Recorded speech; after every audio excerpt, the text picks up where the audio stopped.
দোল পূর্ণিমার দিন চালের পাত্রে গোপনে ঢেলে দিন এই একটি জিনিস, অর্থ আসবে হু হু করে, সাথে পাবেন সৌভাগ্যের চাবিকাঠি। বন্ধুরা, মূল পর্বে প্রবেশ করার আগে আপনাদেরকে জানতে হবে দোল পূর্ণিমার সঠিক দিনক্ষণ এবং শুভ সময়, এবং জানতে হবে দোল পূর্ণিমার মাহাত্ম্য। এই সকল বিষয় জানার পরেই আপনারা দোল পূর্ণিমার দিন গোপনে এই কাজটি করে ফেলুন। সৌভাগ্য অতি অবশ্যই আপনার কাছে ধরা দেবে। নমস্কার বন্ধুরা, আমি দীপ আপনাদের সকলকে সুস্বাগতম জানাই আমাদের এই ইউটিউব চ্যানেল বং পজিটিভে। আশা করি ঈশ্বরের কৃপায় আপনারা সকলে ভালো আছে।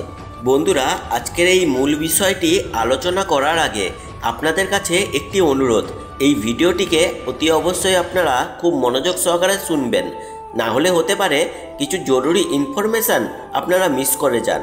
এবং এই রকমই উপকারী ভিডিও আবার পেতে অবশ্যই চ্যানেলটিকে সাবস্ক্রাইব করে পাশে থাকা বেল আইকনটি অল নোটিফিকেশানে ক্লিক করে রাখবেন। এর ফলে আমাদের ভিডিওর নোটিফিকেশান সবার আগে আপনার কাছে পৌঁছে যাবে। এবং এই ভিডিওটি যদি আপনার উপকারে আসে তবে অতি অবশ্যই ভিডিওটিকে একটি লাইক করে কমেন্টে জয় রাধাকৃষ্ণের জয় অবশ্যই লিখেই যাবেন।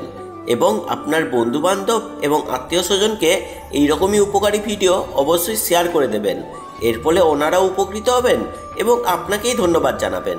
ফাল্গুন মাসের একটি অন্যতম গুরুত্ব দিন হিসেবে গণ্য করা হয় দোল পূর্ণিমাকে, যাকে দোলযাত্রা বা হোলি উৎসব হিসেবে অভিহিত করা হয়। এবছর 2025 সাল 1431 বঙ্গাব্দে এই দোল পূর্ণিমার সময়কালেই থাকছে বছরের প্রথম চন্দ্রগ্রহণ। ফলে স্বভাবতই মানুষের মনে এই সংশয় রয়েছে যে তারা দোল পূর্ণিমার পূজা এই বছর কোন সময় করবেন। বন্ধুরা, আজ এই ভিডিওর মাধ্যমে আপনাদের সামনে ব্যক্ত করব যে 2025 এর এই দোল পূর্ণিমা কবে এবং কখন পড়েছে। দোল পূর্ণিমার দিন চন্দ্রগ্রহণের যোগ থাকায় কোন সময় দোল পূর্ণিমার পূজা করা যাবে, এবং সর্বোপরি দোল পূর্ণিমার দিন আপনার কোন কাজটি অবশ্যই করা প্রয়োজন। আশা করছি বন্ধুরা আপনারা এই ভিডিওটি থেকে অনেকটাই সমৃদ্ধ হবেন। বন্ধুরা, সবার প্রথমে আপনাদের জানাই এই 2025 সালের বা 1431 বঙ্গাব্দে এই দোল পূর্ণিমা কবে এবং কখন পড়েছে। এই বছর এই দোলযাত্রা তথা দোল পূর্ণিমার তিথি শুরু হচ্ছে আগামী 28শে ফাল্গুন 13ই মার্চ বৃহস্পতিবার সকাল 10:24 থেকে। পূর্ণিমা তিথি বৃহস্পতিবার সকালে শুরু হলেও উদয়া তিথি মেনে এই দোল পূর্ণিমা পালিত হবে পরের দিন 29শে ফাল্গুন 14ই মার্চ শুক্রবার দিন। কারণ শুক্রবার সকাল 11:35 পর্যন্ত থাকছে এই পূর্ণিমা তিথি।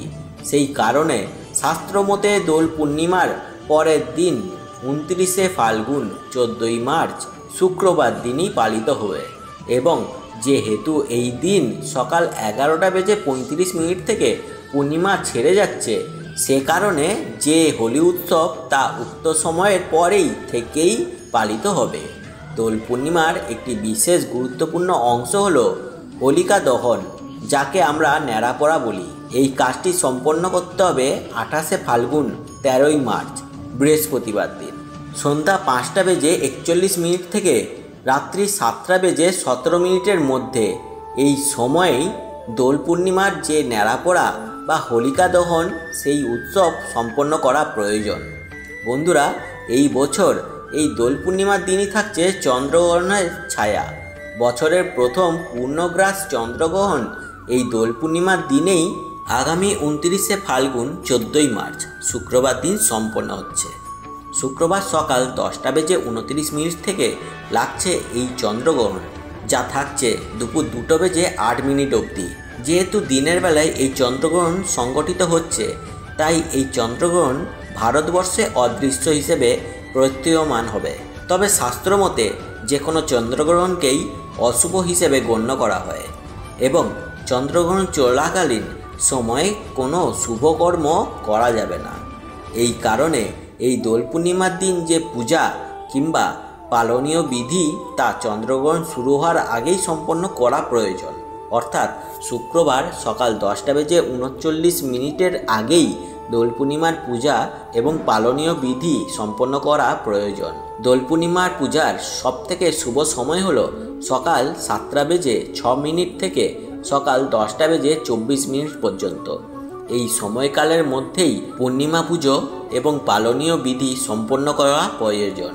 দোল পূর্ণিমার দিন অনেকেই যদি সত্যনারায়ণ ব্রত সম্পন্ন করে থাকেন, যদি আপনি বাড়িতে সত্যনারায়ণ ব্রত পালন করতে চান, তাহলে এই বিষয়ে আপনি বৃহস্পতিবার এবং শুক্রবার উভয় দিনেই সম্পন্ন করতে পারবেন। বৃহস্পতিবার এবং শুক্রবার সন্ধ্যায় 5:41 থেকে রাত্রি 7:17 মধ্যে শ্রী শ্রী সত্যনারায়ণ ব্রত পালন করা প্রয়োজন। বন্ধুরা, দোল পূর্ণিমা তথা এই হোলি উৎসব মানেই আমরা জানি রঙের উৎসব। একে বসন্ত উৎসবও বলা হয়ে থাকে। রাধাকৃষ্ণের শাশ্বত ও ঐশ্বরিক প্রেম উদযাপন করা হয় মূলত এই দোল পূর্ণিমার দিনে। আর এই পূর্ণিমার দিনেই মা লক্ষ্মী বিশেষভাবে জাগ্রত হন। মা লক্ষ্মীর ব্রতকথায় আমরা দোল উৎসবের উল্লেখ পেয়ে থাকি। বন্ধুরা, দোল পূর্ণিমার দিন সম্ভব হলে বাড়িতে অবশ্যই রাধাকৃষ্ণের পুজো করুন। মা লক্ষ্মীর উদ্দেশ্যে এই দিন আবির তথা রং নিবেদন করতে হয়। আপনি যদি আপনার ইষ্টদেব দেবীর পূজা করেন, তার উদ্দেশ্যে এই দিন আবির বা রং নিবেদন করতে পারেন, কিংবা আপনি তাদের পূজা করতে পারেন, তাহলে এই বিষয়টি অবশ্যই করা প্রয়োজন। 3 প্রকার আবির বা রং এই দিন পারলে অবশ্যই ভগবানের উদ্দেশ্যে নিবেদন করুন, যার মধ্যে লাল রঙের আবির অবশ্যই থাকা প্রয়োজন। এর পাশাপাশি নীল, সবুজ, হলুদ, গোলাপি, গেরুয়া যে কোনো রঙেরই আবির আপনারা ব্যবহার করতে পারবেন, তবে অবশ্যই লাল রঙের আবিরটা রাখবেন। এই লাল রঙের আবির বা রং দিয়ে সবার প্রথমে অবশ্যই দোল পূর্ণিমার দিন বাড়ির মুখ্য দরজার সামনে একটি স্বস্তিক চিহ্ন অঙ্কন করুন। আপনি চাইলে মা লক্ষ্মীর পদযুগলের চিহ্ন বা আলপনাও আপনার বাড়ির মুখ্য দরজার থেকে ঠাকুরঘর পর্যন্ত অঙ্কন করতে পারেন। দোল পূর্ণিমার দিন চেষ্টা করবেন খুব ভোরে ঘুম থেকে উঠে পড়ার, পারলে ব্রহ্ম মুহূর্তেও উঠে যেতে পারেন। এরপরে আপনারা আপনাদের ঘর অতি অবশ্যই ভালো করে পরিষ্কার পরিচ্ছন্ন করে নেবেন। দেখবেন কোথাও যেন কোনো অপরিষ্কার না থাকে, এমনকি আপনার রান্নাঘরেও যেন কোনো এঁটো বাসন না পড়ে থাকে। সব কাজ সম্পন্ন হয়ে যাওয়ার পরে আপনারা স্নান করে শুদ্ধ বস্ত্র পরিধান করবেন। বন্ধুরা, ওই দিন আপনারা লাল কিংবা হলুদ রঙের বস্ত্র পরিধান করার চেষ্টা করবেন, কারণ লাল কিংবা হলুদ রং হচ্ছে সবথেকে শুভ।